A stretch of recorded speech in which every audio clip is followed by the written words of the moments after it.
अस्सलाम वालेकुम। आज के हम इस वीडियो में सिमलिंक पे इक्वेशन इम्प्लीमेंट करना सीखेंगे कि हम किस तरह हम इक्वेशन एक ड्रॉ कर सकते हैं, एक इक्वेशन किस तरह सॉल्व कर सकते हैं। तो हम सबसे पहले हम सिंपल इक्वेशन को लेते हुए चलेंगे। जैसे कि हम एग्जांपल नंबर 1 पे जाएंगे। पहले सबसे पहले हमारे पास एग्जांपल नंबर 1 है, एक सिंपल सी एक साइन वेव है और इसको हमने क्या कहते हैं गेन दिया हुआ है 5 का, और स्कोप से हमने रिज़ल्ट को फाइंड आउट किया कि कितना आ रहा है। ये हमारे पास एक्सपेरिमेंट नंबर एग्जांपल नंबर 1 है। और साइन के हमें पैरामीटर भी बताए हुए हैं कि भाई पैरामीटर्स भी बताए हुए हैं कि एम्पलीट्यूड इतना होगा और फ्रीक्वेंसी इतनी होगी और फेज़ कितना होगा। तो हम सबसे पहले मैटलैब पे जाएंगे और हम सिमलिंक को क्लिक करेंगे और हमारे पास एक वर्क स्पेस खुल जाएगी। तो हमारे पास अब दो ऑप्शन है। या तो हम अगर जल्दी मतलब थोड़ा जल्दी फास्ट काम करना चाहते हैं तो हम डबल क्लिक करके हम इस पर जैसे कि अब हम इस पर हम डायरेक्ट लिख सकते हैं साइन वेव। तो हमारे पास साइन वेव आ जाएगी।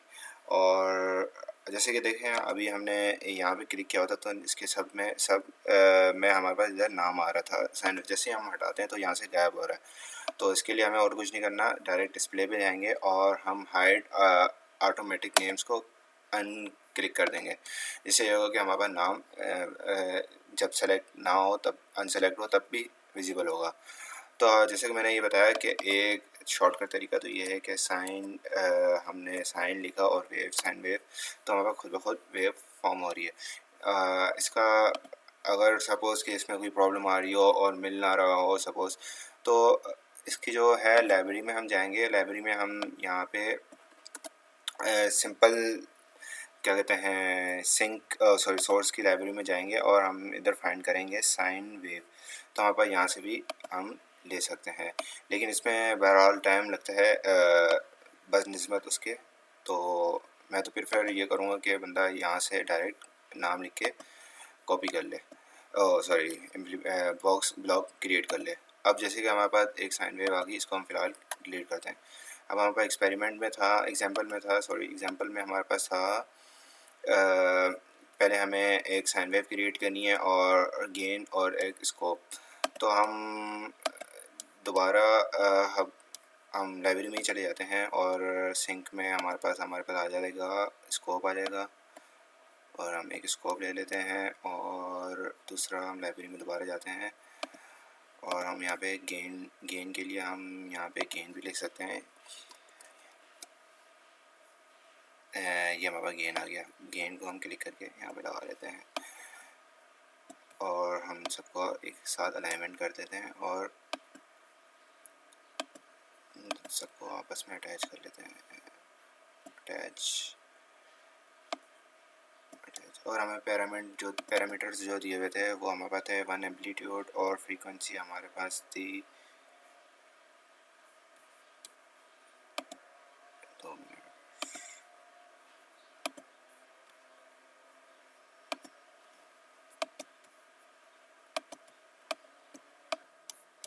तो हमारे पास जो गेन था वो हमारे पास एम्पलीट्यूड था वो हमारे पास एक्सपेरिमेंट के हिसाब से 1 होना चाहिए और 2 एम्पलीट्यूड, फ्रीक्वेंसी 2 पाई और फेज़ पाई ओवर 2। तो हम इस पर दोबारा जाएंगे, इसकी प्रॉपर्टीज़ में जाएंगे और हम यहाँ पे पैरामीटर्स के अंदर एम्पलीट्यूड को 2 कर देंगे और इसको हम पाई कर लेंगे और हम फेज़ को पाई ओवर 2 कर देंगे, पाई ओवर 2, और हम एंटर दबा देंगे और हमारे पास गेन 1 को ही रहने देते हैं फ़िलहाल। और जैसे कि ये हमारे पास ये वेवफॉर्म आ रही है। तो इसको अगर हम गेन को हम इंक्रीज़ कर लेते हैं, इसको हम 5 कर लेते हैं सपोज़, तो हम एंटर दबाते हैं और रिज़ल्ट में हमारे पास कुछ इस तरह की रिज़ल्ट 5 और 5 हमारे पास एम्पलीट्यूड 2 था, सही 2 एम्पलीट्यूड था और इसके ने गेन किया 5 का 2 मल्टीप्लाई बाय 5, तो हमारे पास ये 10 हो गया। तो हम स्कोप पे 10 एम्पलीट्यूड शो हो रहा है। पीक टू पीक हमारे पास मतलब 10 पॉजिटिव और 10 नेगेटिव मतलब 20 वोल्टेज आ रहे हैं।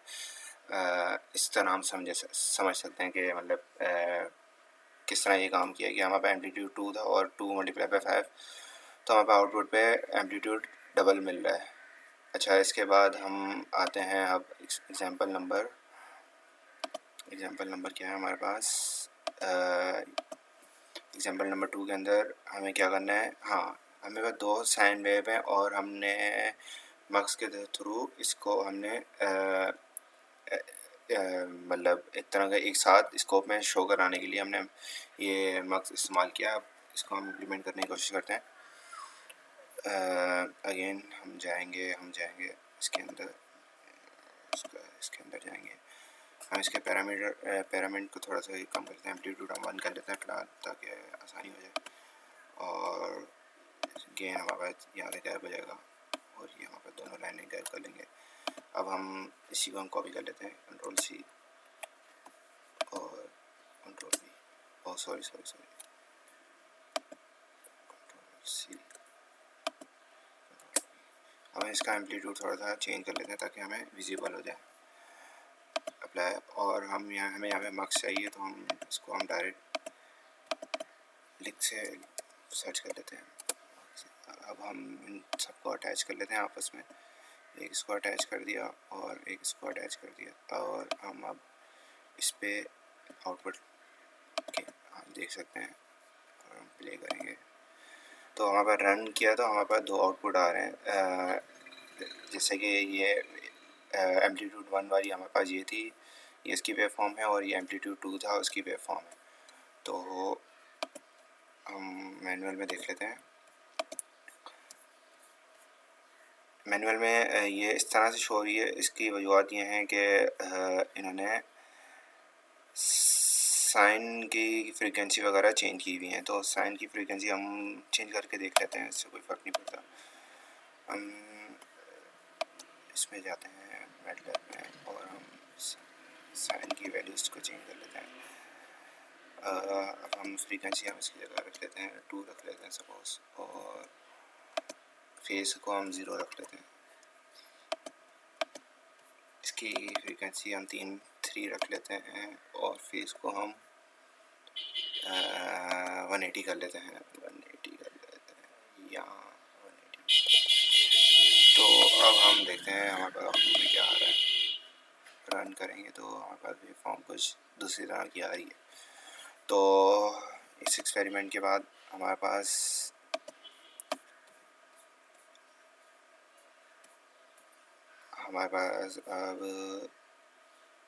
अब हम ये सब सिस्टम वाले को एक इक्वेशन को कौन सी इक्वेशन, इस इक्वेशन को इम्प्लीमेंट करने की कोशिश करते हैं कि ये किस तरह होगी। तो सबसे पहले हम मैटलैब में जाएंगे और जितनी हमारे पास चीज़ें हैं इन सबको डिलीट कर लेंगे फ़िलहाल। तो अभी हमें पहले कांस्टेंट चाहिए, 2 कांस्टेंट चाहिए और 2 मैथमेटिकल फंक्शन चाहिए, ट्रिग्नोमेट्रिक फंक्शन चाहिए। तो जैसे कि मैंने पहले बताया था कि हम यहाँ से भी कांस्टेंट वगैरह ले सकते हैं और लाइब्रेरी से सर्च करके भी ले सकते हैं। तो बेटर ऑप्शन यही है कि यहाँ पे हम कांस्टेंट लिखें। अगर हमें कंपोनेंट के नाम पता है तो हम डायरेक्ट यहाँ से ले सकते हैं। कांस्टेंट की वैल्यू हम बाद में रखेंगे, पहले हम दोबारा एक और कांस्टेंट 2 कांस्टेंट आ गए हमारे पास। और अब हमें लैब मैनुअल में जो डायग्राम में इक्वेशन लिखें, हमें एक साइन चाहिए और एक कोसाइन चाहिए और एक एडिशन फंक्शन भी चाहिए। तो हम पहले नोमिनेटर को सॉल्व करने की कोशिश करते हैं, बाद में हम डिनोमिनेटर की तरफ आएंगे। तो नोमिनेटर में जो हमारे पास हैं, पहले हमें साइन चाहिए, साइन का फंक्शन आ जाएगा। और सॉरी अब हम यहाँ पे लिखेंगे मैथमेटिक फंक्शन, नहीं सॉरी ट्रिग्नोमेट्रिक फंक्शन।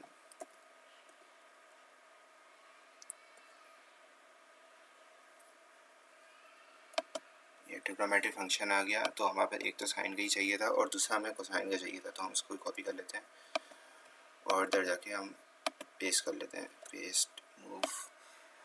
तो हमारे पास एक तो साइन आ गया और दूसरा कोसाइन चाहिए था, तो हम इसकी वैल्यू यहाँ से चेंज कर लेते हैं। तो एक साइन एक कोसाइन, और उसके अलावा हमें क्या चाहिए था, हमें नोमिनेटर में हमारे पास क्या है, नोमिनेटर में हमारे पास है पहले इन दोनों की एडिशन कराओ।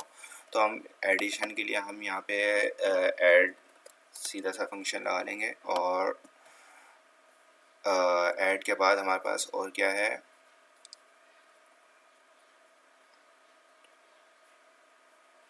एडिशन के बाद हमारे पास कुछ भी नहीं है और हमारे पास अब दूसरा डिनोमिनेटर आ जाएगा।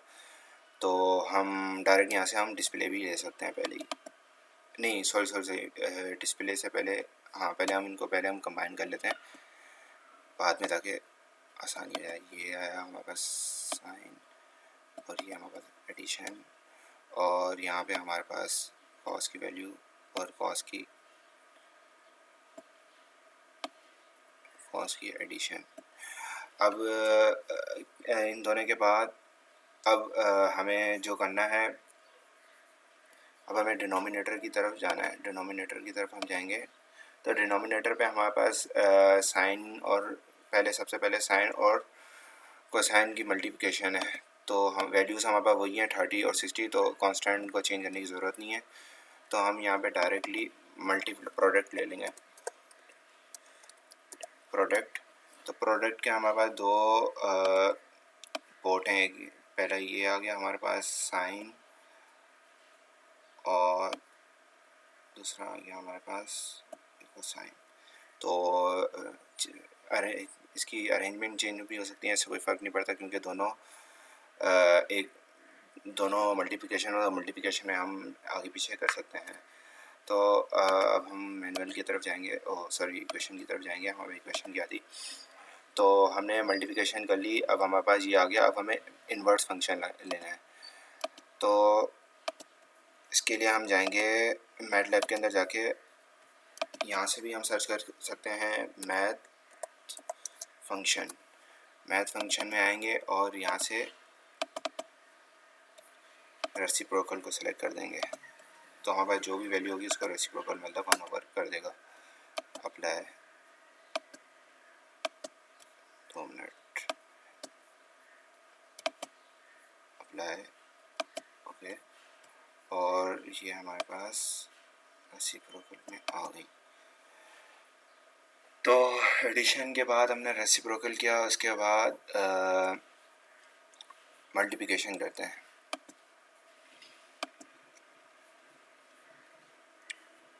नहीं, मल्टीप्लिकेशन की ज़रूरत नहीं है, अभी हमें डायरेक्ट इनको हमारे पास यहाँ तक वो जैसे कि इस इक्वेशन में हमने पहले एडिशन कर दी और हमने मल्टीप्लिकेशन के बाद 1 इन्वर्स, तो हमारे पास रिज़ल्ट कुछ इस तरह से आ रहा है। रिज़ल्ट हमारे पास यूँ आएगा कि सपोज़ कर लेते हैं जो हमारे पास 2 पार्ट हैं, उनमें से पहले का पार्ट का आंसर 1 कर लेते हैं, आंसर 1 और अब हमारे पास आंसर 1 के पास यूँ एक और आंसर 2, वो हमारे पास आ रहा है 1/, आंसर 2। तो अब हम इन दोनों को एडिशन नहीं करा सकते, कुछ भी नहीं करा सकते। अब हम इन दोनों को मल्टीप्लिकेशन कराएंगे। उसकी वजह यह है कि जैसे कि हम कोई भी नोमिनेटर में और डिनोमिनेटर में चीज़ होगी, तो जब उनकी मल्टीप्लिकेशन करेंगे तो ये आंसर 1 हमारे पास इस तरफ इधर इसके ऊपर नोमिनेटर में आ जाएगा। तो इसके लिए हम मल्टीप्लिकेशन कराएंगे, जैसे मल्टीप्लिकेशन और डिवाइडेड बाय, ये आंसर 2 आ जाएगा। तो इन दोनों को हम मल्टीप्लाई कराते हैं, देखते हैं क्या रिज़ल्ट आता है। अब हम प्रोडक्ट लेंगे दोबारा, तो हम प्रोडक्ट के अंदर हमारे पास 2 वैल्यूज़ आएंगी, एक इसके अक्रॉस आ जाएगी और एक इसके अक्रॉस आ जाएगी। तो हमें आउटपुट चाहिए, आउटपुट में हम दोबारा डिस्प्ले लगा देंगे। डिस्प्ले पे हमारे पास जो भी रिज़ल्ट होगा वो शो होने लग जाएगा।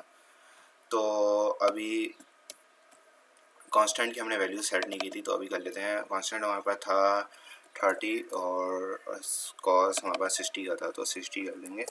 तो हमारे पास 2 वैल्यूज़ आ जाएंगी। अब रिज़ल्ट देखते हैं कि क्या आ रहा है। रिज़ल्ट हमारे पास आ रहा है -2.062। तो हमारी इक्वेशन का ये आंसर आ रहा है। तो अब हम दूसरा इसको हम सब सिस्टम में डाल के देखते हैं कि ये उस पर भी सही परफॉर्म कर रहा है नहीं कर रहा। सब सिस्टम लगाने का मकसद सिर्फ और सिर्फ यही है कि कॉम्प्लेक्सिटी से बचा जाए। अब जैसे कि अगर हम इसको देखा जाए तो ये थोड़ा कॉम्प्लेक्स लग रहा है, थोड़ी सी चीज़ें ज़्यादा लग रही हैं, मतलब ज़्यादा होना चाहिए कि ये सारी चीज़ें एक ही बॉक्स में आ जाती, तो हमें बस ये पता होता है इनपुट क्या जा रहा है और आउटपुट क्या जा रहा है। तो इसके लिए हम सब सिस्टम इस्तेमाल करते हैं। तो अब हम सब सिस्टम के लिए हम यही कर लेंगे कि हम इन सबको क्रॉस कर देंगे और इसको हम कट कर देंगे और हम यहाँ पे सब सिस्टम दोबारा टाइप करेंगे सब सिस्टम। तो हमारे पास सब सिस्टम यहाँ पे आ जाएगा। तो देखा जाए इसके अंदर दो पोर्ट हैं, एक इनपुट पोर्ट एक आउटपुट पोर्ट। तो हमारे पास दो कांस्टेंट हैं, तो हमारे पास दो कांस्टेंट है तो हमें दो पोर्ट चाहिए। तो फ़िलहाल तो हम इसको कैंसिल करते हैं और इस आउटपुट पोर्ट को थोड़ा सा आगे लेके जाते हैं। तो जो हमने कॉपी किया था उसको हम यहाँ पे पेस्ट कर लेते हैं और मूव करके यहाँ पे ले आते हैं। तो जो भी हमारे पास रिज़ल्ट आ रहा था और इसके आउटपुट पोर्ट पे हम ये प्रोडक्ट और इनपुट पोर्ट पे हम पहले इनपुट पे ये लगा लेते हैं। 2 मिनट।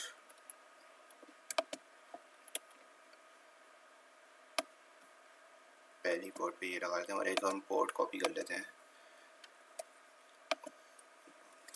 ये पोर्ट नंबर 2 आ गई। पोर्ट 2 पे हम ये लगा लेते हैं कॉस। तो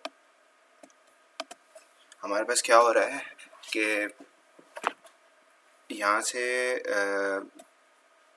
कांस्टेंट की वैल्यू आएगी। कांस्टेंट पोर्ट 1 पे हम कनेक्ट कर देंगे 30 वाला, तो और पोर्ट 2 पे हम 60 वाला कांस्टेंट कनेक्ट कर देंगे। तो हमारे पास होगा क्या, जो पोर्ट की वैल्यू अब ये यहाँ पे 1 ये सिर्फ पोर्ट को रिप्रेजेंट कर रहा है, तो जो वैल्यू आएगी वो कांस्टेंट से आएगी। तो कांस्टेंट वहाँ पे 30 था तो 30 साइन को दे देगा, और यहाँ पे कांस्टेंट नंबर 2 था वो हमारे पास 60 था तो 60 कॉस को दे देगा।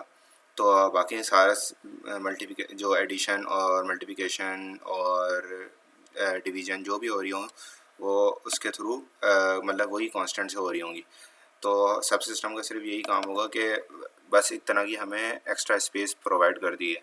और हमारे पास आउटपुट पे जो निकल रहा था वो आउटपुट पोर्ट पे हमने एक पोर्ट के साथ कनेक्ट कर दिया है, तो वो पोर्ट हम इसके साथ अटैच कर देंगे डिस्प्ले के साथ। तो इससे होगा क्या कि जो वही आउटपुट इस पर अब शो होगा। तो इसको हम कनेक्ट कर लेते हैं output 1 output 2 sorry input 1 input 2 और आउटपुट। तो अब हम देखते हैं कि हमारा सिस्टम सही चल रहा है नहीं चल रहा। तो हमारे पास वैल्यू वही आ रही है, तो मतलब वही सही काम कर रहा है। तो हम कांस्टेंट को चेंज करके देखते हैं। अब हम कांस्टेंट ले लेते हैं, हम सपोज़ 45 ले लेते हैं और इसको हम ले लेते हैं सपोज़ 50 ले लेते हैं और एंटर करते हैं। और अब हम रन करके देखते हैं हमारी वैल्यू चेंज होती है, तो डेफिनेटली चेंज होगी। हमारे पास होगी 2.212। तो हमारा ये सब सिस्टम वाला भी एक्सपेरिमेंट हो गया। तो ये हमारे पास जो इक्वेशन गिवन थी ये हमारे पास सबसे लास्ट में गिवन थी, तो हमने इसको सॉल्व कर दिया है। बाकी इसके अंदर और कुछ तो ख़ास नहीं, ये मल्टीप्लेक्स वाला भी बता दिया। और जो ये वाला एक्सपेरिमेंट था हमारा वो जो अभी हमने परफॉर्म किया वही है एग्जाम्पल नंबर 4 सही। बाकी हम बाद में देख लेंगे। चलें, अल्लाह हाफ़िज़।